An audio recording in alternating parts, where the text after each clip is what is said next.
আল্লাহর হাবিবকে ডাক দেয়া কই ইকরা ইয়া মুহাম্মদ, এ মুহাম্মদ আপনি পড়ুন।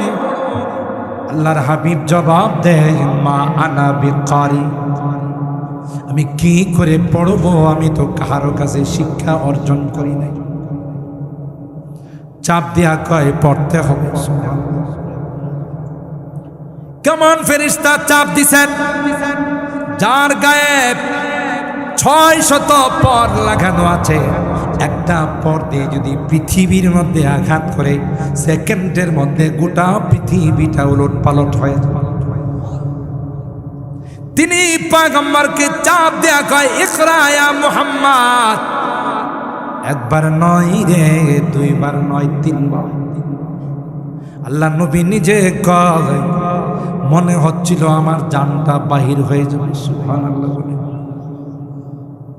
এ মুসলমান ভালো করে শুনে রাখেন, গায়ে 107-8 তাপমাত্রা চলে আসছে, জ্বর চলে আসছে। আম্মা জান খাদিজাতুল কুবরাকে ডাক দিয়া কই খাদিজা জাম্মিলুনি জাম্মিলু, এ খাদিজা এত পরিমাণে জ্বর আসছে রে খাদিজা, কম্বল দিয়া জড়ায় থাক। লাকাদ খাশিতু আলা নাফসি, খাদিজা মনে হয় রে আমি আর বাঁচব। কার কাছে বলবো খাদিজা? জাবালে নূরে গিয়েছিলাম, জাবালে নূর থেকে আবার নিচে নেমে হেরা গুহায় গিয়েছিলাম, কোনো মানুষ নাই রে, কেউ নাই, নির্জন এলাকা। আল্লাহর ফেরেশতা চাপ দিয়েছে রে খাদিজা, চাপ সহ্য করতে পারি না, মনে হয় আমি আর বাঁচব। কিন্তু মা না, কার কাছে ব্যথার কথা? বাবা নাই রে, বাবা থাকলে বাবার কাছে শেয়ার করতাম, দাদা নাই, কেউ নাই। খাদিজা তাই তোমার কাছে শেয়ার করলাম।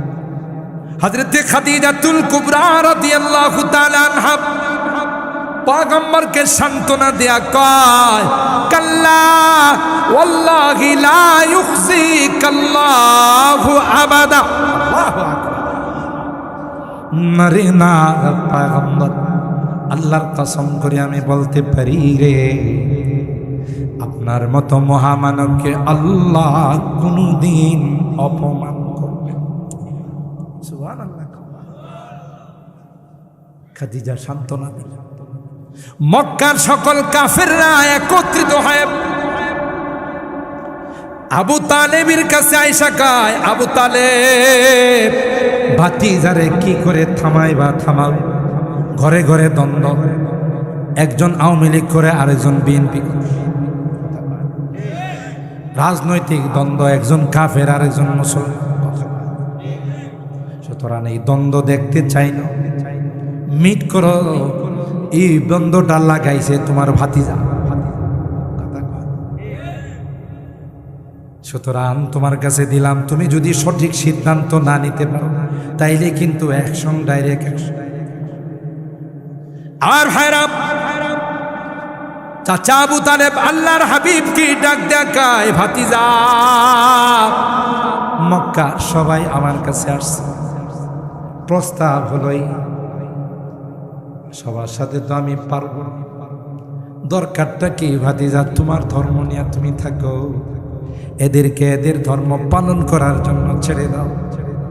আল্লাহর হাবিব ডাক দেয়া কয় চাচা গোটা বিশ্ব যদি আমার বিরুদ্ধে চলে যাবে, কেউ যদি আমার পক্ষে না থাকে চাচা, যতক্ষণ পর্যন্ত গায়ে একটা পশম আছে ততক্ষণ পর্যন্ত কলমার দাওয়াত থেকে এক চুল পরিমাণ পিছপা হব না। বলুন, জোয়ান বুড়া মধ্য বয়স, কোনো গ্যারান্টি আছে? কাহার কোনো গ্যারান্টি নেই। এই যে বসা আছেন, এটাই আপনার সম্পদ, এটাই আপনার সামান। আপনি কোরআনের মহব্বতে বসে আছেন। দুনিয়ার আদালতে মানুষ যখন আসামি হয় তখন তার পক্ষে ব্যারিস্টারি করার জন্য, ওকালতি করার জন্য উকিল ধরা হয়, লয়ার ধরা হয়, ব্যারিস্টার ধরা হয়। সে যায় বলে মহামান্য আদালত আমার মক্কেল নির্দোষ, রাজনৈতিক প্রতিহিংসার শিকার, তার পক্ষে সফাই। ঠিক না বেটি? আল্লাহ তো একটা আদালত কায়েম করে বলে, কোরআনে আছে না নেই? وَنَضَعُ الْمَوَازِينَ الْقِسْطَ لِيَوْمِ الْقِيَامَةِ فَلَا تُظْلَمُ نَفْسٌ شَيْئًا وَإِنْ كَانَ مِثْقَالَ حَبَّةٍ مِّنْ خَرْدَلٍ أَتَيْنَا بِهَا وَكَفَى بِنَا حَاسِبِينَ। আল্লাহ বলেন কিয়ামতের কঠিন ময়দানে ইনসাফের আদালত কায়েম করব, যেখানে কোনো রকমের বেইনসাফি হবে না, দুই নাম্বারি হবে না। এ দুনিয়ার মানুষ, তোমরা যখন আদালত বানাও, নির্দোষ মানুষকে তোমরা ফাঁসির কাস্তে ঝুলাও, কথা বলেন ঠিক কিনা? রাজনৈতিক প্রতিহিংসার শিকার হইয়া বহু মানুষকে তোমরা ফাঁসির কাস্তে ঝুলাইছো। বিচারকদেরকে সাংবাদিকরা প্রশ্ন করে, কোন আইনের কোন লয়ের ভিত্তিতে আপনি তাকে ফাঁসি দিলেন? বিচারক ডাক দিয়া কয়, উপরের নির্দেশ। কথা কয় না? তাতে বোঝা গেল তাও বিচারকের উপরেও চাপ আছে, কারণ সেও জানে আমি যে এই জায়গাতে আসছি বিভিন্ন লবিং করে আসছি। কথা কন? আল্লাহ কোরআনুল কারীমের শুরুতেই, সূরাতুল ফাতিহার শুরুতে আল্লাহ কয়, মালিকি ইয়াউমিদ্দিন। না রে না, আমি বিচারক নয়, আমি বিচারের দিনের মালিক, আমার উপর কারো কোনো চাপ নাই। আমি স্বয়ং বিচারক নয়, বিচারের দিনের মালিক। আমার আদালতে কোনো বেইনসাফি হবে না, আমার আদালতে কোনো দুই নাম্বারি হবে না। কেউ নেক করছে তাকে গুনাহ দেওয়া হবে, কেউ গুনাহ করছে নেক দেওয়া হবে, কারণ কেউ আমার আত্মীয় না। কথা কয়? কেউ আমার দলের নয়, সবাই আমার বান্দা। যা করছে সেই অনুযায়ী তাকে বদলা দেওয়া হবে। কথা বলেন ঠিক কিনা? আল-ইয়াউমা তুজজা কুল্লু নাফসিন বিমা কাসাবাত লা যুলমান ইয়াউম। আল্লাহ বলেন আজকে কোনো জুলুম হবে না। দুনিয়াতে যারা জুলুম করছে একটাও পার পায় না। যত জালেম জুলুম করেছে, যত পাওয়ারফুল হোক, যত সুপার পাওয়ার মালিকের হোক, মালিক হোক না কেন, সবগুলোর আল্লাহ নিমিষেই সাইজ করে ফেলেছে। ফেরাউনের সময় ফেরাউন কম পাওয়ারফুল ছিল, কথা কয় না? কিন্তু আল্লাহ সাগরে ডুবাইয়া মারছে, পেটটারে ডুল বানায় ফেলেছে। হারামজাদা নমরুদ কম পাওয়ারফুল ছিল, কথা কয় না? ইব্রাহিম খলিলুল্লাহ তাকে আল্লাহর একত্ববাদের দাওয়াত দিতে গেছে। এ বদমাশে কয় কি, তোমার রব কেডা? আমার রব রব্বি আল্লাযী ইউহয়ী ওয়া ইউমীত, যিনি হায়াত মওতের মালিক। কয় এটা তো আমিও পারি। হ্যাঁ বলে এটা পারে। চিন্তা করছেন আল্লাহ তাআলা খলিল হযরত ইব্রাহিম খলিল, তুমিও পারো। قال فإن الله يأتي بالشمس من المشرق فأتي بها من المغرب। তাহলে তোমার পাওয়ারটা একটু দেখাই দাও। আল্লাহ তো পৃথিবীর সূচনা লগ্ন থেকে পূর্ব দিক থেকে সূর্য উদিত করে, পশ্চিম দিকে ডুবায়। তুমি বেড়া হইলে উল্টাটা করে দাও। পায়জামা ঠান্ডা আছে না গরম হয়েছে? হের পায়জামা এমন গরম হয়েছে, কিচ্ছু পারে না। কইতেছে যে কিন কর্তব্য বিমূঢ়। আর মানুষের একটা স্বভাব হইল যুক্তি তর্ক দিয়া না পারলে কিরে হাত থাকতে মুখে আবার কথা কিসে। এরকমের লোক সমাজে আছে না নাই? এই জাতীয় স্বভাব যাদের আছে, মনে করবেন এদের রক্তের মধ্যে নমরুদার রক্ত ঢুকে গেছে। আর ক্ষমতা টিকে রাখার জন্য যারা মানুষ হত্যা করে, তাদের রক্তের মধ্যে ফেরাউনের রক্ত ঢুকে আছে।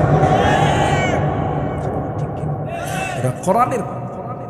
ফেরাউনের যখন বলল বনি ইসরায়েলের একটা সন্তান আপনার ক্ষমতা নিয়ে যাব, ফেরাউন কোথায় আমার ক্ষমতা নিয়ে যাব?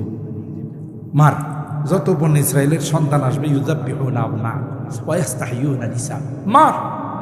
কথা বলেন ঠিক কিনা? মায়েরা লাভ হইল করতে যার জন্য মারছে হ্যাঁ কুলে ওইটা দাড়ি ধরে এমন থাফরা দিছে, কথা কয় না, কই পরে পারে না না পারে এখনই প্রতিশোধ নিয়ে আনি। কথা বলেন ঠিক কিনা?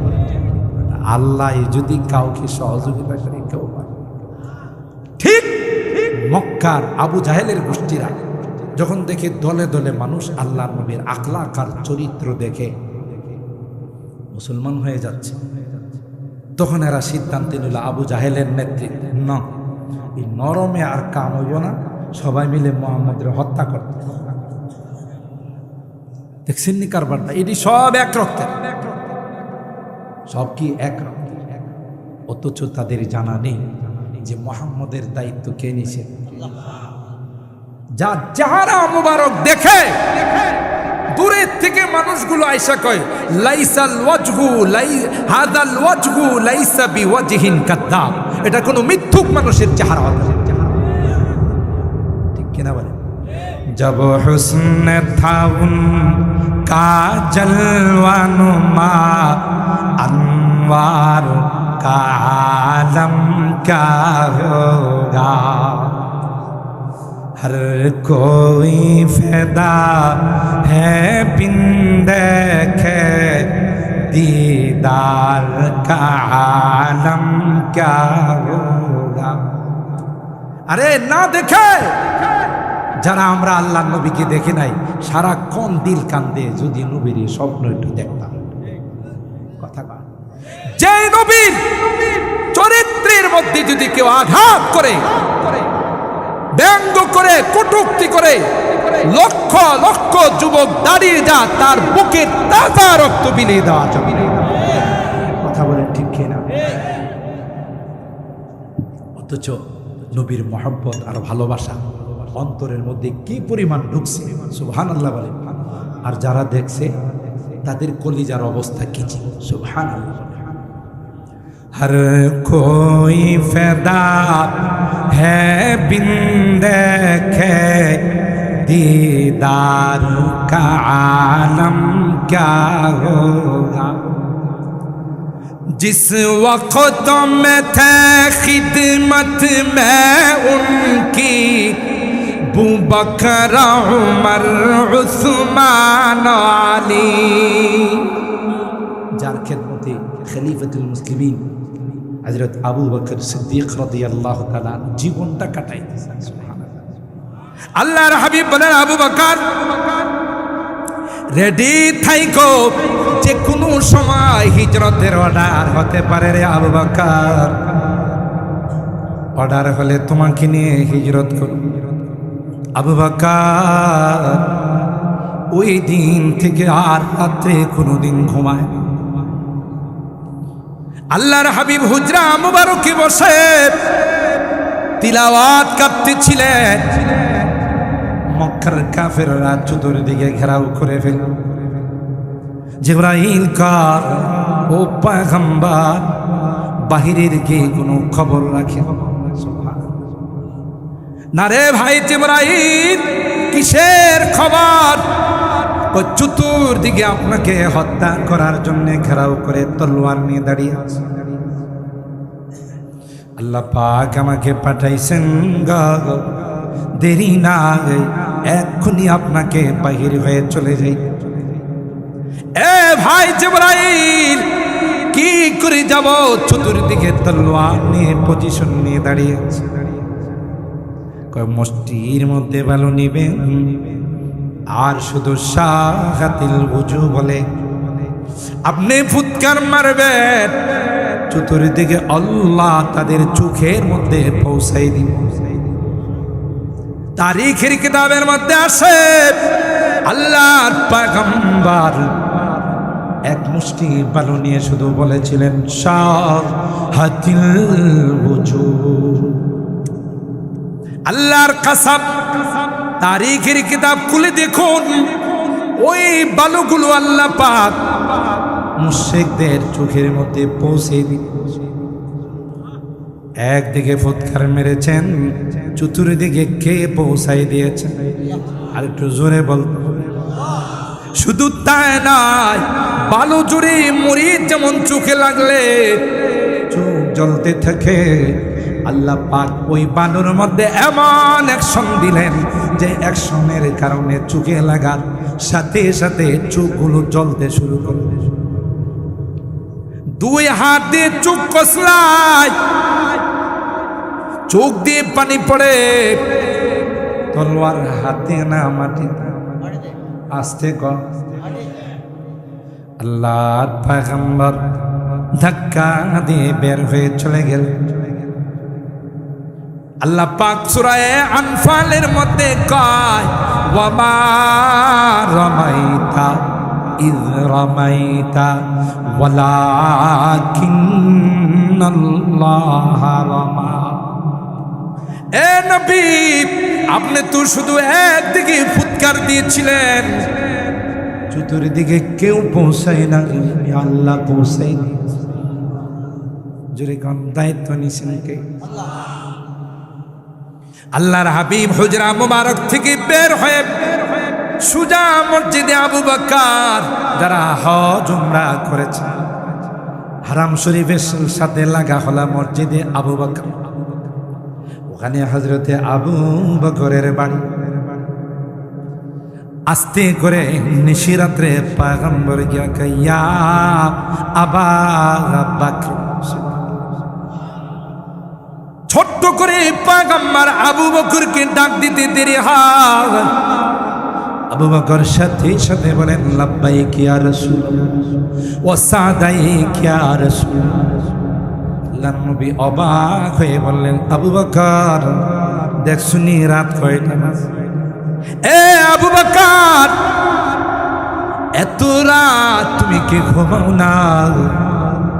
আবু বকর বলেন, আল্লাহর কসম গো, যেদিন আপনি আমাকে ইশারা দিয়েছেন, আবু বকর রে সজাগ থাইকো, তোমাকে নিয়ে আমি হিজরতে যাব। আল্লাহর কসম, ওই দিন থেকে আবু বকরের পিঠটা কোনোদিন বিছনাই লাগে। আর আস্তে সুবহানাল্লাহ। दुनिया ये सदाकत में तेरा नाम रहेगा, दुनिया ये सदाकत में तेरा नाम रहेगा, सिद्दीक तेरा नाम से इस्लाम फैलेगा। ऐसे इस्लाम आशा नहीं। दुनिया ये अदालत में तेरा नाम रहेगा, फारूक तेरा नाम से इस्लाम फैलेगा। दुनिया ये सखावत में तेरा नाम रहेगा, दुनिया ये सखावत में तेरा नाम रहेगा, उस्मान तेरा नाम से इस्लाम फैलेगा। दुनिया ये शुजाअत में तेरा नाम रहेगा, दुनिया ये शुजाअत में तेरा नाम रहेगा, हैदर तेरा नाम से इस्लाम फैलेगा।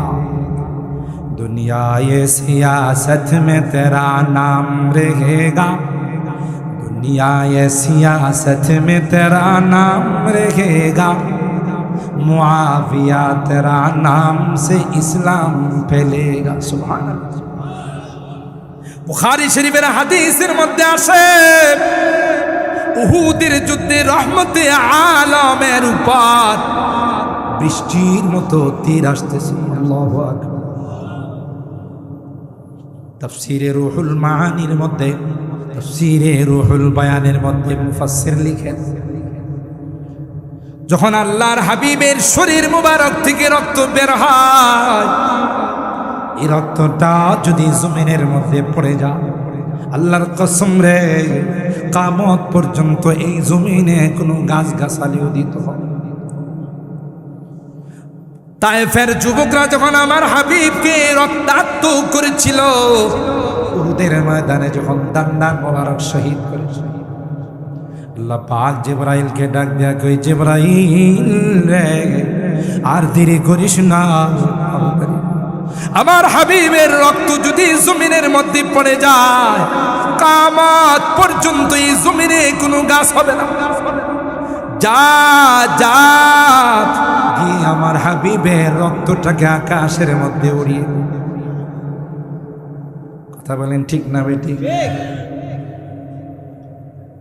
कर दिया जंगे उहद में मुस्तफा दंदा शहीद कर दिया जंगे उहद में मुस्तफा दंदा शहीद ये शरीयत ये तरीक़त हमको मिलने के लिए আমাদের জন্য কথা বলেন ঠিক না হযরত আবু তালহা কা ফিদা কা বি ওয়া উম্মি লা তুশরিফ ও পয়গম্বর আপনার উপর আমার মা বাবা কুরবান আপনি মাথা মোবারক উঠাবেন বৃষ্টির মতো কাফেরদের তীর আসতেছে হযরত আবু তালহা আল্লাহর পয়গম্বরের সিনা মোবারককে তার সিনার সঙ্গে জড়াইয়া কয় নাহারি দুনা নাহারি কা ইয়া রাসূলুল্লাহ এ পয়গম্বর তালহার সিনাটা আপনার সিনার সঙ্গে লাগা তীর আসবে গো তালহার গায়ে আপনার গায়ে একটা তীর তালহার গায়ে যতক্ষণ এক ফোঁটা রক্ত আছে পড়তে দেব আল্লাহু আকবার নাহারি দুনা নাহারি কা ইয়া রাসূলুল্লাহ এই ছিল সাহাবায়ে কেরাম যারা নিজের জান কুরবান করে দিয়েছেন নিজের জীবন বিসর্জন করে দিয়েছেন আর আমরা সেই নবীর রেখে যাওয়া আদর্শ সেই নবীর রেখে যাওয়া তার কোরআন আমরা যদি কোনো কারণে এটাকে হারিয়ে ফেলি আমাদের কাছ থেকে যদি সে বিলে চলে যায় কি জবাব দেব আমরা আল্লাহর দরবারে কথা বলেন ঠিক কি যে নবী শফিউল মুজনিবিন শাফাআতে কুবরা যিনি পাবেন সেই নবী কোরআনের পক্ষে যারা থাকবে না তাদের বিরুদ্ধে হাযাল কুরআন মাহজুরা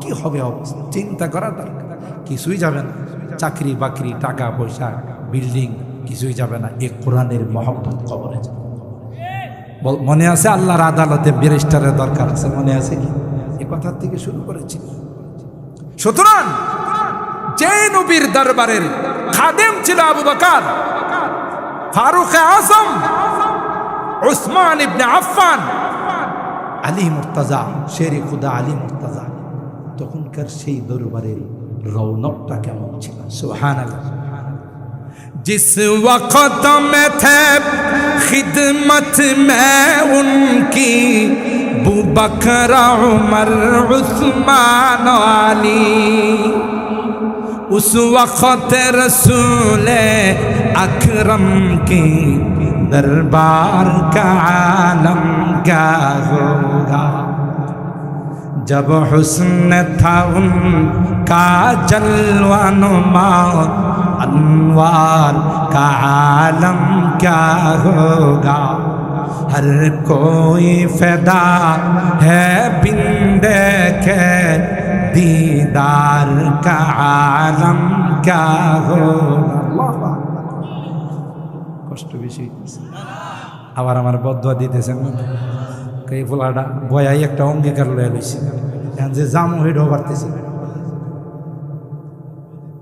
আল্লাহ আমার মুরব্বীরা কইছে এবার শেষে বয়ান করতে আমার আরেক জায়গায় আখিরি মোনাজাত ছিল ওই বাডারের বুঝায়া মানায়া মাগরিবের পর থেকে এখানে বসে রয়েছি এখানে সব কিছু দেখার জন্য পরে মাঝখানে হুজুরের কাছ থেকে 1 ঘন্টার ছুটি নিচ্ছে ওই এখানে কাটা কাটা 1 ঘন্টা করে ওরাও সব স্লোগান দিয়া উঠছে 1 ঘন্টার বয়ান আমাদের চলবে না আমি যে না চললেও চলবে কথা বলেন ঠিক কিনা কারণ আমার মুরব্বীদের প্রাধান্য বেশি ঠিক কিনা মুহতারাম হাজিরিন বলতেছেন যে আবু বকর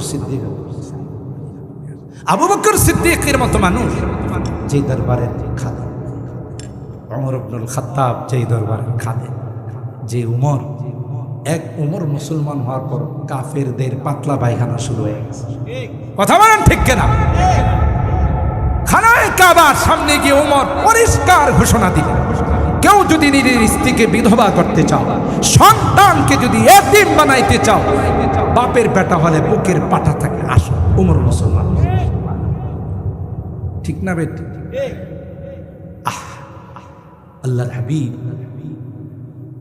কাফেরদেরকে দাওয়াত দিলেন তোমরা ইসলাম গ্রহণ করো এই কাফেরের গোষ্ঠীরা এসে কয় পূর্ণিমার চন্দ্ররে 2 টুকরা করে যদি দেখাইতে পারো। আসলে কয় না, দেখতে নারী চলন বাঁকা, নাচতে না জানলে উড়ান বাঁকা। এটি সুন্দর সুন্দর কথা। হ্যাঁ নাচতে জানে না, কয় নাচ মুজে উড়ান দিতে বেয়া হয়েছে। আসলে হ্যাঁ নাচতেই জানে না। কথা বলেন ঠিক কিনা? হেরা আসলে মুসলমান হইব না। এটা খাতাম আল্লাহু আলা কুলুবিহি। আল্লাহ কই নবী এদের পিছনে মেহনত করে লাভ নাই, কামারের দোকানে কোরআন পড়া লাভ নাই। কথা বলেন ঠিক কিনা? এটি মুসলমান হইব না। কিন্তু আপনারা খালি খালি পেরেশান করবে। মোহাম্মদ পূর্ণিমার চন্দ্রটাকে যদি 2 টুকরা করে 2টা পাহাড়ে ফেলাই দিতে পারো, তাইলে মনে করবো তুমি আসলে আল্লাহ নবীকে মানবা। যদি করতে পারি, হ্যাঁ মানবো না। মানে আল্লাহর কাছে ফরিয়াদ করলেন, আল্লাহ আপনি একটু কইরা দেন। আল্লাহকে আপনি আমার কাছে চাইবেন, আমি দিব না, এটা হতে পারে। সুবহানাল্লাহ। সাআতি শাজার নাতাকাল হাজার শুকাল কমারু বিইশারাতি। আল্লাহর হাবিবকে বললেন, পয়গম্বর শাহাদত আঙ্গুলি দিয়া পূর্ণিমার চন্দ্রকে আপনি ইশারা করুন। ও পয়গম্বর, আপনার ইশারা করতে দেরি হবে, আমি আল্লাহ 2 টুকরা করতে দেরি হবে না।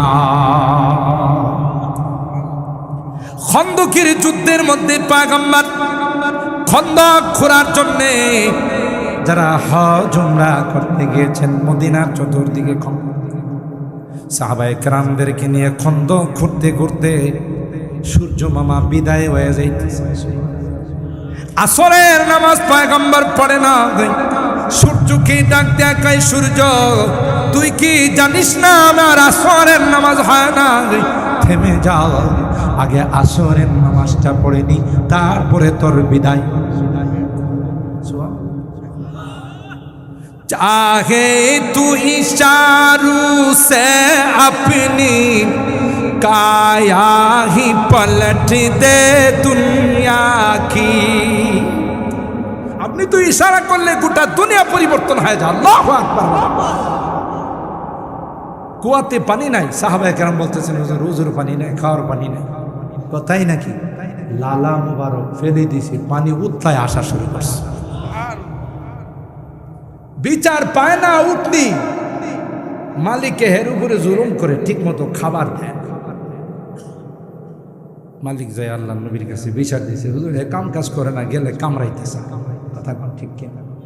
আল্লাহ নবী তাআলার কাছে সাথে সাথে উটনির জবান আল্লাহ খুলে দিয়েছে। উটনি আল্লাহ নবীর কাছে বিচার দিয়েছে। সুবহানাল্লাহ। জোরে বলুন।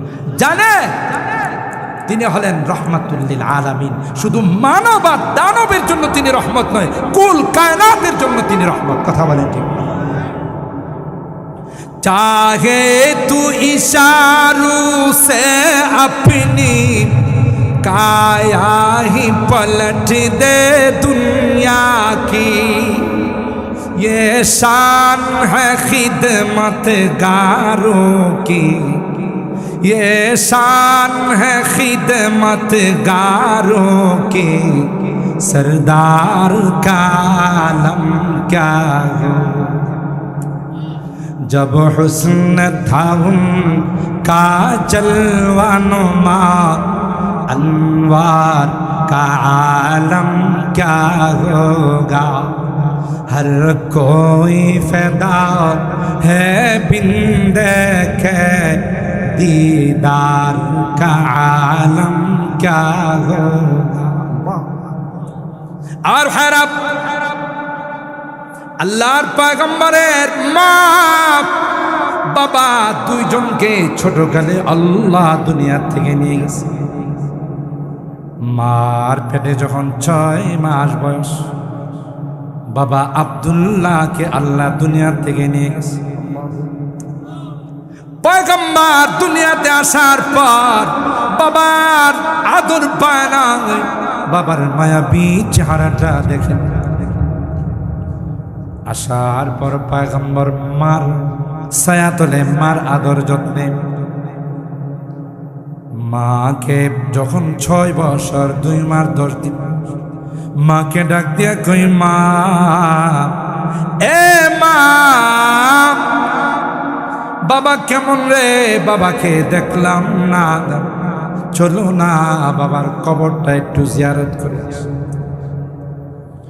মা আমেনা শ্বশুর আব্বাজান খাজা আব্দুল মুত্তালিবকে কয়, আপনার এই এতিম নাতিটা বাবার কবরটা দেখতে চায়। শ্বশুর আব্বাজান কই, মা রে, কবরটা তো অনেক দূরে, আরওয়া নামক জায়গা, তুমি মেয়ে মানুষ একা যাইবা কেমন? আপনার নাতি তো মানে না। নাতি বারবার, বাবাকে দেখি না, তার কবরটা একটু দেখবে। তারিখের কিতাবের মধ্যে আসে, খাজা আব্দুল মুত্তালিব বললেন, মা একা যেও না, উম্মে আইমান দাসীকে সাথে করে নিয়ে যাও। কারণ সফরের আদব হলো রফিকে সফর, সফরের একজন সঙ্গী থাকা, না হয় পকেট মাইরা মলম পাট্টিরা। এটি যখন আপনার মতো গ্রামগঞ্জের সরল সোজা মানুষদের সোজা পাশের সিটে যায় পয়সা, চাচা আপনার চেহারাটা আমার আব্বার চেহারা। দুষ্টু লোকে এই জন্য বাসে লেখা থাকে অপরিচিত লোক থেকে সাবধান, কথা হয় না, এগুলো বাসে লেখা থাকে যে অপরিচিত লোক থেকে সাবধান। হয়ে গিয়া পড়ছে পয়সা, আর গ্রামগঞ্জে সরল মানুষ তো কয় একেবারে অভিজ্ঞ, আপনার চেহারাটা আমার আব্বার চেহারা। ও বাবা, মানুষের একটু মানুষ তো থাকে, আপনি আমার আব্বা, কথা কয়। আরে বেটারও মন গল্লা গেছে, আর হে তো অস্ত্র লইয়ে গেছে পানের মধ্যে মাল ঢুকায়া। দেখছে চাচা আপনি মনে হয় পান টান মাঝে মধ্যে খায়, আপনি যদি মনে কিছু না করেন আপনার ছেলের মতো একটা পান দিই, এই কিন্তু অস্ত্র প্রয়োগ করা শুরু করছে। আর হেও সরল মানুষ দিকে একা তো সিটের মধ্যে বৈশা চিন্তা করছে, একটা পান খাইতে গেলে 5 টাকা লাগে, 5টা টিয়া তো 5 টাকা, কথা পায় না। এই 5 টাকা বাঁচানোর জন্য হে খাইছে পান, এই পান খাইছে বলে তো চাচার আর খবর নাই, কথা পায় না। আর হে তো আগের থেকে ওনার আব্বা বানাইছে, বাপ মারা গেলে তো মালপত্র ছেলেই বাপ, কথা কয় না। বাপ মারা গেলে বাপের কিছু হইলে মিরাজ সূত্রে কে বাপ, হেউ তো ছেলে।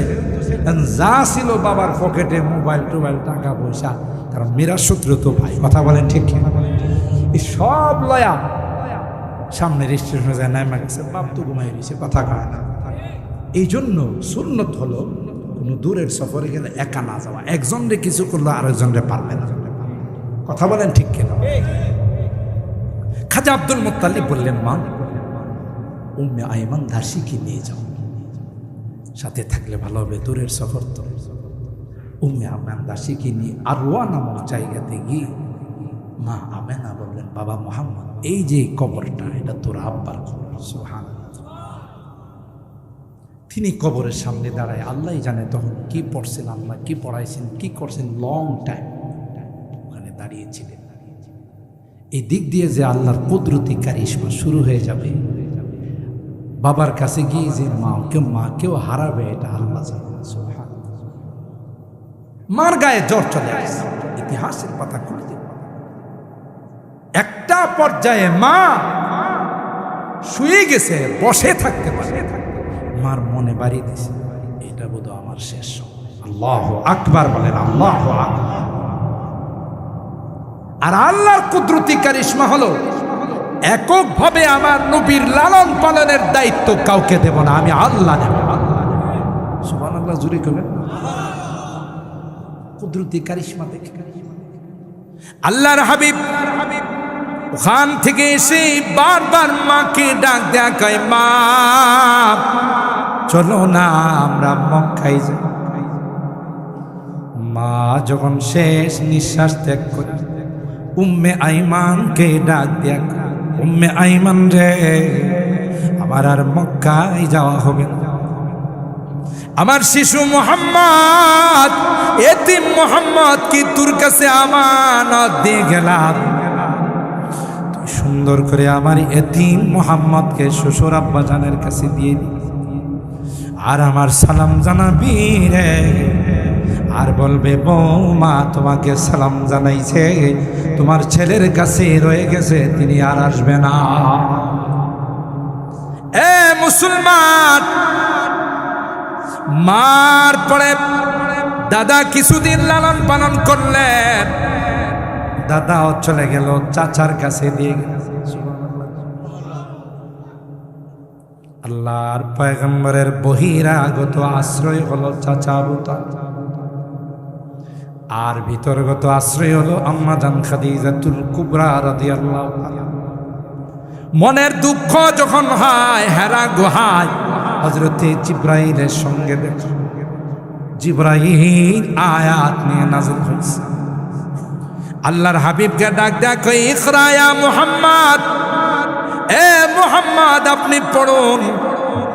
আল্লাহর হাবিব জবাব দেন, মা আনা বিকারি, আমি কি করে পড়বো, আমি তো কারো কাছে শিক্ষা অর্জন করি নাই। চাপ দিয়া কয় পড়তে হবে। কেমন ফেরেশতা চাপ দিছেন, যার গায়ে 600 পর লাগানো আছে, একটা পর দিয়ে যদি পৃথিবীর মধ্যে আঘাত করে সেকেন্ডের মধ্যে গোটা পৃথিবীটা উলট পালট হয়ে যায়। তিনি পয়গম্বরকে চাপ দেয়া কয়, ইকরা ইয়া মুহাম্মদ। একবার নয় রে, দুইবার নয়, তিনবার। আল্লাহ নবী নিজে কয়, মনে হচ্ছিল আমার জানটা বাহির হয়ে যাবে। সুবহানাল্লাহ। এ মুসলমান, ভালো করে শুনে রাখেন, গায়ে 107-8 তাপমাত্রা চলে আসছে, জ্বর চলে আসছে। আম্মা জান খাদিজাতুল কুবরাকে ডাক দিয়া কই, খাদিজা জাম্মিলুনি জাম্মিলু। এ খাদিজা, এত পরিমাণে জ্বর আসছে রে খাদিজা, কম্বল দিয়া জড়ায় ধর। লাকাদ খাশিতু আলা নাফসি, খাদিজা মনে হয় রে আমি আর বাঁচব না। কার কাছে বলবো খাদিজা? জাবালে নূরে গিয়েছিলাম, জাবালে নূর থেকে আবার নিচে নেমে হেরা গুহায় গিয়েছিলাম, কোনো মানুষ নাই রে, কেউ নাই, নির্জন এলাকা। আল্লাহর ফেরেশতা চাপ দিয়েছে রে খাদিজা, চাপ সহ্য করতে পারি না, মনে হয় আমি আর বাঁচব না। কিন্তু মা না, কার কাছে ব্যথার কথা? বাবা নাই রে, বাবা থাকলে বাবার কাছে শেয়ার করতাম, দাদা নাই, কেউ নাই। খাদিজা তাই তোমার কাছে শেয়ার করলাম। হযরতে খাদিজাতুল কুবরা রাদিয়াল্লাহু তাআলা আনহা পয়গম্বরকে সান্ত্বনা দেয়া কয়, কাল্লা ওয়াল্লাহি লা ইউখজিকাল্লাহু আবাদা। আল্লাহু আকবার। নারে না পয়গম্বর, আল্লাহর কসম করে আমি বলতে পারি রে, আপনার মতো মহামানবকে আল্লাহ কোনদিন অপমান করবেন। সুবহানাল্লাহ। খাদিজা সান্ত্বনা দিল। মক্কার সকল কাফেররা একত্রিত হয় আবু তালেবের কাছে আয়েশা কয়, আবু তালেব ভাতিজারে কি করে থামাইবা থামাও। ঘরে ঘরে দ্বন্দ্ব, একজন আওয়ামী লীগ করে আরেকজন বিএনপি, রাজনৈতিক দ্বন্দ্ব, একজন কাফের আরেকজন মুসলমান। সুতরাং এই দ্বন্দ্ব দেখতে চাই না, মিট করো। এই দ্বন্দ্বটা লাগাইছে তোমার ভাতিজা, সুতরাং তোমার কাছে দিলাম, তুমি যদি সঠিক সিদ্ধান্ত না নিতে পারো তাইলে কিন্তু অ্যাকশন, ডাইরেক্ট অ্যাকশন। আর ভাইরা, চাচা আবু তালেব আল্লাহর হাবিব কি ডাক দেখায়, ভাতিজা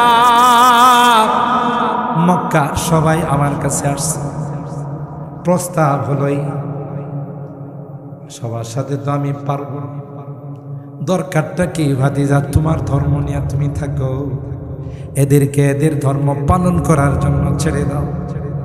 আল্লাহর হাবিব ডাক দেয়া কয়, চাচা গোটা বিশ্ব যদি আমার বিরুদ্ধে চলে যাবে, কেউ যদি আমার পক্ষে না থাকে চাচা, যতক্ষণ পর্যন্ত গায়ে একটা পশম আছে গা, ততক্ষণ পর্যন্ত কলমার দাওয়াত থেকে এক চুল পরিমাণ পিছপা হব না। আর জোরে আল্লাহু আকবার বলে। চাচা কিন্তু কাফের, কিন্তু ভাতিজাকে কি সাহস দিয়েছে, ওয়াল্লাহি লা ইয়াসিলু ইলাইকা বিজামইহিম, ওয়াল্লাহি লা ইয়াসিলু ইলাইকা বিজামইহিম হাত্তা উসিদা বিতুরাবি দাফিনা। ভাতিজা শোনো, আমি কুরাইশের সন্তান, হাশেম গোত্রের সন্তান। সুবহানাল্লাহ বলেন। আল্লাহর কসম করে বললাম, গোটা বিশ্ব যদি একত্রিত হয়, গোটা মক্কার শক্তি যদি একত্রিত হয় তোমাকে কিছু করার জন্য আসে, আর আমি আবু তালেব বেঁচে যদি থাকি, আমার গায়ে একটা পশম থাকে, একটা বাপের বেটাও তোমার গায়ে হাত দিতে পারে না। তখনকার সময়, বিপদের সময় এই জাতীয় সাহসী কথাবার্তা বলা, নাকি চারটিখানি কথা বলছে। এদিক দিয়া বাহিরে ট্যাকেল দিয়েছেন চাচা, আর ভিতরে সান্ত্বনা দিয়েছেন আম্মাজান খাদিজা। আল্লাহ তাআলার কুদরতি কারিশমা, একই বছর দুইজনকে নিয়ে গেছে। সুবহানাল্লাহ বলে। এটাকে আমুল হুজুন বলে তারিখের ভাষায়, যে পেরেশানির বছর। আল্লাহ নবী বলেন, আহা, বাহিরের চাচাও চলে গেল, ভিতরের আমার সহধর্মিনী খাদিজাও চলে গেল, মনটা খুব খারাপ। দেখেন না, বাচ্চা কাচ্চারা বাবা মারা গেল, মা মারা গেল, শুধু তাদের স্মৃতিগুলো ধরে ধরে। এটা আমার আব্বা যায় নামাজ, আমার আব্বা এখানে বসে নামাজ পড়তেন, আমার আব্বা এই রুমের মধ্যে শুইতেন, আমার আম্মা এখানে বসে নামাজ পড়তেন। আহা, মার কাপড়টা রয়ে গেছে। এগুলো দেখে আর যার যার করে চোখের পানিগুলো সারে। কথা বলেন ঠিক কিনা? আমার মনে আছে, আমার চাচা ডাক্তার শরীফের আব্বা যখন মারা গেছে, আমরা তখন হেফসখানায় পড়ে গেছি। এই যে টল ফিগার ছিল, আপনারা তো জানেন, যারা দেখছেন। আমাদের এই চাচা হিলটেক্সের মধ্যে এই যে যারা বিদ্রোহী, তাদের ব্রাশ পায়ারে শরীরটাকে জারজার করে ফেলাইছে। নিঃসন্দেহে দেশের জন্য যারা শাহাদত বরণ করে, এরা শহীদ, তার মধ্যে কথা বলেন ঠিক কিনা? কারণ এরা দেশের জন্য নিজের ব্যক্তিগত জমি, হিলটেক্সের মতো বিদ্রোহীদের সাথে যুদ্ধ করে তিনি শাহাদত বরণ করেন। তখন এরা দুইজনই ছোট, শরীফ আরিফ এরা ছোট। এদের কান্না, মুরব্বীরা তাদেরকে ধরে ধরে থামাইছে, দেখো দেশের জন্য গৌরব। সব বিশাল সেনাবাহিনীর বর, সেনাবাহিনীর বর আসলে সাতিয়ান গ্রাম কালো হয়ে গেছে, তাকে সম্মাননা দেওয়ার জন্য, গার্ড অব অনার দেওয়ার জন্য একজন সৈনিক, সাহসী সৈনিক। আজকেও বর্তমান বিশ্ব, বাংলাদেশের সৈনিকরা বিশ্বের যেখানেই শান্তি মিশনে যায়, এরা সবচাইতে বেশি সুনাম করে। কথা বলেন ঠিক কিনা? আপনারা রাজনীতি মনে করেন না। এই যে আমার দেশের যে বর্ডার গার্ড ছিল, তখন ছিল বিডিআর, এখন হলো বিজেপি। ভারত যে আমাদের কত বড় বন্ধু, একটু টাচ দিতেছি বুঝার জন্য, রাগ করেন না কেউ। আমি ওই দিন গোপালগঞ্জও বলে আসছি। আমার গোপালগঞ্জে এখনো এ পর্যন্ত 4-5টা 8-10টা মাহফিল আমার অনেকে নিষেধ করছে, গোপালগঞ্জে যায় না। গোপালগঞ্জের সবাই কি খারাপ, কথা কয় না। গোপালগঞ্জে অনেক ভালো মানুষ আছে, যারা কট্টর ছিল তাদের হিসাব ভিন্ন। গোপালগঞ্জের বিশাল বিশাল মাহফিল আমি এই কথাগুলো বলে আসছি, যে বুঝেন যে ভারত আমাদের বন্ধু ছিল না, শত্রু ছিল না। রৌমারী সীমান্ত, উত্তরবঙ্গের রাত্রের আধারে আমাদের এই দেশের 1 কিলোমিটার দখল করে ফেলছিল ভারতের বিএসএফ। ভারতের বর্ডার রক্ষীকে বলা হয় বিএসএফ। মাঝে মধ্যে আখাউড়া সীমান্তে যায়, আসরের সময় একটা মহড়া হয়। আমি নিজে গেছি একবার, শোনার পরে গেছি। ওরা আমাদের দেশের বিডিআর যারা, এরা খুব সম্মান করছে। সামনের চেয়ারটা নিয়ে আমারে বসাইছে, কয় অনেকে হুজুর আপনার বয়ান তো মোবাইলে শুনি। ভালোই তুইছে, কাম হয়েছে। যখন ইয়া চলছিল, আরে ইমার্জেন্সি চলছিল না দেশে, সামরিক আইন, তখন আমি এক মাহফিল করে আসতেছিলাম মিরপুর ক্যান্টনমেন্টের দিকে। আইসা দেখি ক্যান্টনমেন্টের সব রাস্তা বন্ধ করে দিছে, সব গাড়ি লাইন ধরে। এখন আমার যদি ঘুরে আসতে হয়, সেই আবার উত্তরা দিয়ে যাইতে। তো আমি চিন্তা করলাম যে একটু থামি, আমার গাইডারে বললাম সাইড করে একটু নয়। যখন গেটের মধ্যে চেকপোস্টের মধ্যে গেছে আমি একটু নামলাম, এমনি দুইজন সৈনিক দূরে এসে কই, হুজুর আপনি? এরা যারা গেটম্যান সিকিউরিটি গার্ড, এরা বলতেছে হুজুর আমি আপনি একটা মাহফিলে গেলেন, আপনার বয়ান তো প্রতিদিন আমরা শুনি। আমাকে ভালোই হয়েছে, এখন কামে লাগবে, কারণ সেনাবাহিনী এরা কোনো কথা শুনতে চায় না, কথা বলেন ঠিক কিনা? এরা এদের নিয়মের উপর অটল। তো মেইন যে অফিসার, স্যার অনেক বড় না বের হুজুর, স্যার আর কারো দেওয়া দরকার নাই, হুজুরি দেয় না, সুবহানাল্লাহ কইবেন না? আমি আমার ড্রাইভারের কই ভালোই তুইছি, নাহলে তো এখানে ঘোরাই দিত আরো 10 কিলো 15 কিলো 20 কিলো ঘুরে আমার যাইতে, কথা বলেন ঠিক কিনা? তা আমার ওখানে দিচ্ছে। আমার ইচ্ছে হলো যে দেখি দুই দেশের যে মহড়া হয় একটু দেখি। আল্লাহর কসম করে বললাম হানিস হব না। ওই বর্ডারের এই পাশে ওরান আছে মহড়া দেয়, আর এই পাশে আমাদের বিডিআর জওয়ানরা মহড়া দেয়। আমার বিডিআর জওয়ানদেরকে দেখতে মনে হইতেছে এক একটা সিংহের বাচ্চা, কথা কয়। আরে মুসলমানের যে শক্তি, মুসলমানের যে হিম্মত, মুসলমানের যে সাহস, এই হাজার হাজার কাফির একটা মুসলমানের সামনে দাঁড়াইতে পারে। এটা আল্লাহ প্রদত্ত শক্তি, ইমানের শক্তি, কথা বলেন ঠিক কিনা? ওরা করছি কি, ভারত রাষ্ট্রটা তো অনেক ছোট, এটার আমি অজাগ্রা রাষ্ট্র বুঝছেন। আমি তো ইন্ডিয়াতে লেখাপড়া করছি, আমার প্রতি বছরে 30 থেকে 50-40টা দাওয়াত আছে ভারত থেকে, আমি একটাও রাখি না, কারণ আমার প্রায় বয়ানের মধ্যে ভারত বিরোধী বয়ান আছে। আমি জানি যেগুলো নিয়ে আমার কিছু করে ফেলাইতে পারে, খানার মধ্যে বিষ ঢুকাইতে পারে, আমার দরকারটা কি? দেশের প্রোগ্রাম দিয়ে তো আমি কোলাইতে পারি না। ওরা এখানে মরতে যাওয়া কথা পায়, কারণ এরা সূক্ষ্ম ষড়যন্ত্র করে, জাতে মালোয়ান ষড়যন্ত্র সূক্ষ্ম, কথা বলেন ঠিক কিনা? আমার অনেক অনুরোধ করে যে হেলিকপ্টার দিয়ে নিয়ে আসবো, আমি হেলিকপ্টার দিয়ে মাইরা ফেলাইলে আমার হেলিকপ্টার রেখে গেল। ভারতের আব্দুল্লাহ নোমান সাহেব আছে, উনি কয়েকটা প্রোগ্রামের জন্য ফোন দিয়েছে, আমি বলছি সরি আমি ভারতে যাই না, কারণ আমার দেশের প্রেম নিয়ে আমি আলোচনা করি। এখানে দেশপ্রেম নিয়ে আলোচনা করতে গেলে ভারতের বিরুদ্ধে যাবি, কথা কয় না? কারণ ভারত যেই ক্ষতি বাংলাদেশের করেছে পৃথিবীর কোনো রাষ্ট্র সেই ক্ষতি করে না। এবং আর 5টা বৎসর যদি পাইতো ভারত, এটা অঙ্গরাজ্য বানায় বাঙালি বলে, বাংলাদেশি বলে আমাদের পরিচয় দেওয়ার কোনো অবকাশ থাকে। রাগ করেন না, আগে বসি, যারা রাজনীতি করেন আপনি আপনার রাজনীতি করেন, বাস্তবতা উপলব্ধি করেন। আর কোরআনে বলছে যে অমুসলিম মুসলমানের বন্ধু হতে পারে না। কার কথা মানবেন আপনি? আমার কথা মানবেন না কোরআনের কথা মানবেন? কোরআনের ভক্ত। তো যাই হোক, এরা আমার দেশের উপরে তাদের শকুনের নজর, বদনজর।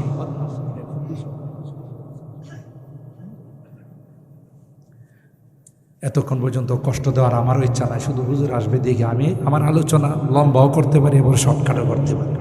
কখনো কখনো আমার আলোচনা আমি 20 মিনিটের মধ্যে শেষ করে দিই, আলহামদুলিল্লাহ। কারণ আমরা লম্বা সম্বা খুতবা পড়ি না, শর্টকাট খুতবা পড়ি, আলোচনা করি। আল্লাহ কবুল করেন, আমিন বলেন। আল্লাহ আমাদের এই মাহফিলকে কবুল করেন, আপনাদের এই বসাকে কবুল করেন। তো এই অজাগ্রা রাষ্ট্র, তারপরও বাংলাদেশের প্রতি তাদের কুদৃষ্টি। রাত্রের আধারে 1 কিলোমিটার জায়গা এরা দখল করে ফেলছে। তখনকার বিডিআর,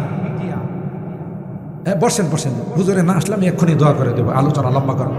জি, কেউ যায় না, যেহেতু মেহমান আসলে উনি কষ্ট পাবেন। আল্লাহ কবুল করেন, আমিন বলেন। এরা 1 কিলোমিটার, শুনেন ভালো করে শুনেন, ষড়যন্ত্রগুলো কত সূক্ষ্ম দেখেন। 1 কিলোমিটার জায়গা রাত্রের আধারে দখল করে ফেলাইছে। তখনকার আমাদের বিডিআর নৌজওয়ান যারা, তারা বিডিআর হেডকোয়ার্টারে ফোন দিছে। তখন রেজাকুল হায়দার ছিল বিডিআর প্রধান। ফোন দিছে যে স্যার এই কাহিনী। তখন তিনি সোজা বলছেন যে অ্যাকশন, ডাইরেক্ট অ্যাকশন, কোনো কথা নাই, তোমরা অ্যাকশনে যাও। অ্যাকশনে গিয়ে আমার নৌজওয়ানরা মুহূর্তের মধ্যে 100 বিএসএফকে বিনা হিসাবে জাহান্নামে পৌঁছাইছে। সুবহানাল্লাহ কইবেন না? কারণ এটি জাহান্নামে গেলে হিসাব নিকাশ করে লাভ আছে? বিনা হিসাবে এগুলোর জাহান্নামে পৌঁছাইছে। আমার বিডিআরদের একটার গায়ে এরা আঁচড় লাগাইতে পারে। তখন থেকে ভারতের টনক নড়ে গেছে। কোন রকমে চাচা আপনা যান বাছা, কোন রকমের ধান ক্ষেতের ভিতর দিয়ে লাশটি টাইনা নিয়ে কাটার ওই পারে না ফেলাইছে, কাটা তারের ওই পারে না ফেলাইছে। আমাদের একটার গায়েও টাচ করতে পারে না। এই খবর top of the country India, ইন্ডিয়ার পুরা রাষ্ট্রের মধ্যে এটা আলোড়ন সৃষ্টি করা ফেলাইছে যে ভারত কে এইভাবে মাইরা বিছাই ফেলাইছে। ওরে বাপরে বাপ, কখনো যদি বাংলাদেশের সঙ্গে আমাদের যুদ্ধ হয়, বিডিআরদের মোকাবেলাই তো আমরা করতে পারবো, আর সেনাবাহিনী তো রিজার্ভ রয়েই গেছে। কথা বলেন ঠিক কেনা? তো এই পরিকল্পনা তখন তাদের মাথায় আসছে, না, যে কোনো মূল্যে বিডিআরকে ধ্বংস করে দিতে হবে। মুহতারাম হাজরিন, সেই পরিকল্পনা বাস্তবায়ন করেছে পিলখানা হত্যাকাণ্ডের মাধ্যমে। তখন বিডিআর প্রধান ছিলেন ব্রাহ্মণবাড়িয়ার সন্তান মেজর শাকিল। কথা বলেন ঠিক কিনা? এইভাবে প্রায় 57 জন চৌকস বিডিআরের অফিসার এই ভারতের পরামর্শে শেষ করে দেওয়া হয়েছে। আপনি কি মনে করেন গজব কি আল্লাহর এমনি আসছে? কথা কয় না।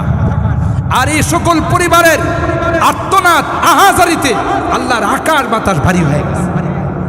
তাদেরকেও মারছে, তাদের পরিবারের সদস্যদেরকেও মারছে। তো এটিকে আপনি কি মনে করেন?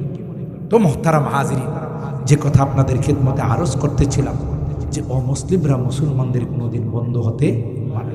আল্লাহর হাবিব যখন সব মিলে প্রস্তাব দিছে, চাচা বললেন যে তুমি তোমার কাজ চালিয়ে যাও, আমি যতক্ষণ আছি কাহারও বাপের বেটার ক্ষমতা হবে না তোমার গায়ে বুলেট ঢুকে দেওয়ার।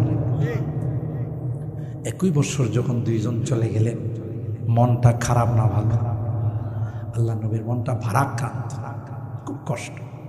আল্লাহ চিন্তা করলেন যে আমার হাবিবের মনটা কষ্ট থাকবে, চলেন আসেন, আমি আপনাকে জান্নাত জাহান্নাম আরশ কুরসি লৌহ কলম জান্নাতুল মাওয়া সব দেখাই দিই। এই মেরাজের দাওয়াত দিলেন। সুবহানাল্লাহ। मेराज की सब हक मिलने व अर्श मुअल्ला पर पहुँचे। এমন বাহন দিলেন যে বাহন এক কদম ফালায় তার দৃষ্টি যেখানে শেষ। সুবহানাল্লাহ। ইয়াদাউ হাফিরাহু ইনদা মুনতাহা কদমি, যেখানে কদম শেষ আর দৃষ্টি শক্তি শেষ, এখানে কদম ফালায়। কি স্পিডের চেয়ে! সুবহানাল্লাহ বলেন। আল্লাহর হাবিবকে আল্লাহ তাআলা মেরাজের মধ্যে ডাকলেন। মেরাজ কি সব হক মিলনে व अर्श मुअल्ला पर पहुँचे। रफ्तार का आलम क्या होगा, गुफ्तार का आलम क्या होगा। जब हुस्न था उनका जलवा नुमा, अनवार का आलम क्या होगा। हर कोई फ़िदा है बिन देखे, दीदार का आलम क्या होगा। আমার আলোচনা শেষের দিকে হুজুর চলে আসবে, আশা করতেছি। না আসলে এখনই দোয়া করব। আমি যে বিষয়টা আপনাদের খেদমতে আরজ করতেছিলাম যে আল্লাহর আদালতে দাঁড়াইলে ব্যারিস্টারের দরকার আছে না নাই? মনে আছে তো শুরুর কথা? দুনিয়ার আদালতে দাঁড়াইলে যদি ওকিল ব্যারিস্টার লয়ারের দরকার হয়, আল্লাহর আদালতে আল্লাহর কসম সেদিন কেউ ব্যারিস্টার হবে না, ওকিল হবে না। যে কোরআনের মহব্বত নিয়ে রাত 12টা পর্যন্ত আপনারা বসে আছেন, সেই কোরআন আমার আপনার পক্ষে আল্লাহর আদালতে। আর জোরে সুবহানাল্লাহ। সেই সুপারিশ পাইতে আমরা রাজি আছি তো ইনশাআল্লাহ? হাত তুলেন, হাত তুলেন। আল্লাহ আমাদের হাতগুলোকে কবুল করেন। হাত নামান। তাইলে আমি শেষ কথা আপনাদের খেদমতে আরজ করে যাব। আমাদের বাপদাদারা, আমাদের মুরব্বীরা এই ঐতিহ্যগুলো আমাদের জন্য রেখে গেছেন। সাতিয়ান মাদ্রাসা, কেন্দ্রীয় মসজিদ, গুরুস্থান, এটা 5 গ্রামের মুরব্বীদের মিলে, কিন্তু আমাদের মুরব্বীরা রেখে গেছেন এই কবরস্থান, এই ঈদগাহ, এই জানাজার মাঠ, এগুলো কিন্তু আমাদের কাছে আমানত রেখে গেছেন। কথা বলেন ঠিক কিনা? এই আমানত আমাদেরকে ধরে রাখতে হবে। তাইলেই আল্লাহর কাছেও আমরা সম্মানিত হব, দুনিয়ার মানুষের কাছেও আমরা সম্মানিত হব। কথা বলেন ঠিক কিনা? আমরা এই প্রতিষ্ঠানের প্রতি সুদৃষ্টি রাখবো ইনশাআল্লাহ। বলেন আমরা আমাদের সন্তানদেরকে দেব। এখানে আলহামদুলিল্লাহ আমাদের ছাত্র সংখ্যা বাড়লে আমরা প্রয়োজনে আরেকজন হাফেজ সাহেব রাখবো। কথা বলেন ঠিক কিনা? কি সাতিয়ান গ্রামের এই এবিলিটি নাই, এই ক্ষমতা নাই? ইনশাআল্লাহ আমরা আমাদের প্রবাসীরা যেইভাবে প্রত্যেকটা এলাকা যেইভাবে মাহফিলে, যেইভাবে মসজিদে মাদ্রাসায় সহযোগিতা করে, আমার একটা মোনাজাত আপনারা পাবেন না যেখানে প্রবাসীদের জন্য আমি দোয়া করি, কারণ এদের অবদান বাঙালি জাতি কোনোদিন ভুলতে পারবে না।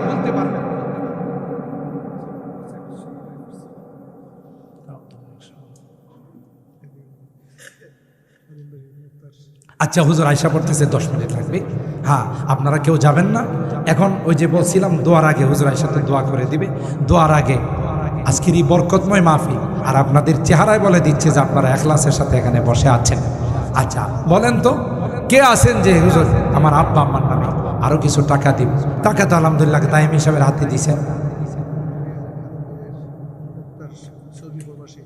সৌদি প্রবাসী হাত খাদিম বাড়ির মুক্তার 1000 টাকা। মারহাবা বলেন। আল্লাহ তোমার বান্দার দানকে কবুল করে নাও, কোটি টাকার মালিক বানাই দিও, আসমানি জমিনে বিপদ আপদ থেকে হেফাজত করি।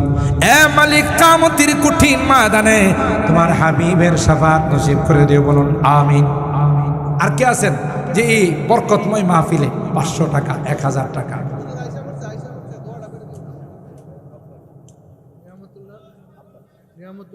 একটু কষ্ট করে বসেন, দেখেন উনি বড় বুজুর্গ মানুষ, আল্লাহওয়ালা মানুষ। 5 মিনিট কথা বললো, আমরা একটু যদি ওনার জন্য সময়টা না দিই উনি কষ্ট পাবে। যে সাতিয়ানের মানুষকে এত উনি কিন্তু ঢাকার থেকে আসতেছেন, ডক্টর ইউনূসের সাথে ওনার মিটিং ছিল। বর্তমান ডক্টর ইউনূস তো বাংলাদেশের প্রধান, কথা কয় না, প্রধান উপদেষ্টা ডক্টর ইউনূসের সাথে রাষ্ট্রীয় বিষয় মিটিং ছিল। তারপরে ওই মিটিং শেষ করে আমাদের মাঝে আসতেছে। এটা কে দিছে? হ্যাঁ